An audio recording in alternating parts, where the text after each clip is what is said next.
दोस्तों नमस्कार। दोस्तों आज हम बात कर रहे हैं what is harmonious construction.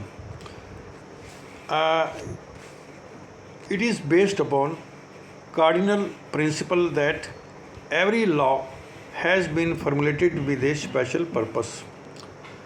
So definition में हम दे सकते हैं harmonious construction is an essential rule for interpreting statutes.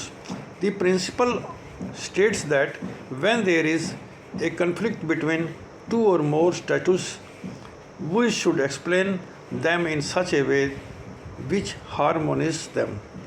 यानी इस प्रकार से हम उसको एक्सप्लेन करें। यदि मान लो दो यानी नियमों या कानूनों के अंदर जो है कुछ टकराव आ रहा हो तो हम इस प्रकार से उसको एक्सप्लेन करें, व्याख्या करें उसकी कि दोनों में सामंजस्य स्थापित हो सके। It is the responsibility of judiciary to make final decision and give its judgment. ये जुडिशरी का एक अंतिम कर्तव्य बन जाता है कि इसके ऊपर जो है अंतिम निर्णय दे। और rules are constructed by the court which are used in interpreting of statutes।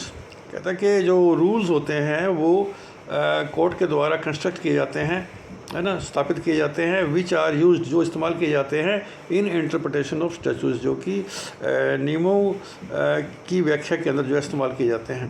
तो लीडिंग केसेस हम इसमें कुछ दे सकते हैं। जैसे मान लीजिए Shri Shankari Prasad Singh versus Union of India case है 1951 का। ये भी कॉन्फ्लिक्ट से जुड़ा हुआ है।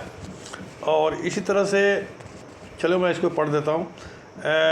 This case revolves around a conflict between part 3 fundamental rights and part 4 directive principle of state policy of the Indian constitution. In this case, court applied harmonious construction rule to resolve the conflict. Court pleaded that fundamental rights and directive principle of state policy are complementary and must work together for better result. इस प्रकार से Jagannath temple managing committee versus सीधा मठ व अन्य इसके बारे में भी दे सकते हैं।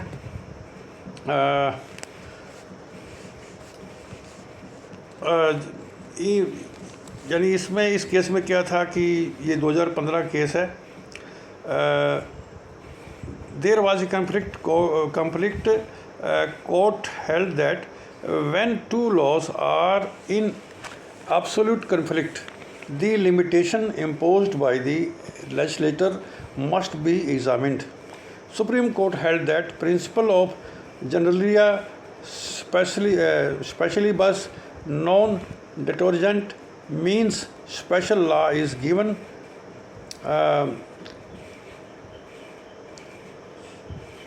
superiority over general law. तो इस प्रकार से जो लीडिंग केस के अंदर जो है हम state of Rajasthan versus Gopi Krishna Sain 1992 भी दे सकते हैं, ठीक है। और जिसमें जो है in this case respondent was appointed as an untrained teacher in Rajasthan in 1972 and the state of Rajasthan refused his salary claim on pay scale 160 to 360 rupees per month which was being granted to trained teachers, instead untrained teachers, as respondent was initially appointed at 130 rupees per month until he became trained.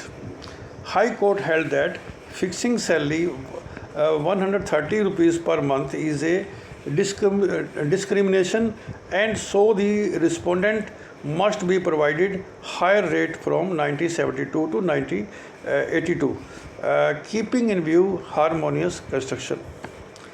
तो इस प्रकार से इसके बाद जो है sir silk versus government of Andhra Pradesh 1963 का case भी हम दे सकते हैं। और KM versus state of Maharashtra 1961 का केस भी दे सकते हैं। और इस तरह से बहुत सारे केसेस हैं। अगर हम थोड़ा लंबा चले तो बहुत सारे केसेस आते हैं, लेकिन इससे भी काम काफ़ी चल जाएगा। सो दोस्तों, I think you must have understood, मैंने बोला हिंदी और इंग्लिश दोनों में ही एक्सप्लेन आप बराबर में करना शुरू कर दिया है, ताकि सभी भाषा के लोग जो कि हिंदी और इंग्लिश भाषा को समझते हैं वो सभी जो है इसको समझ सकें। सो दोस्तों,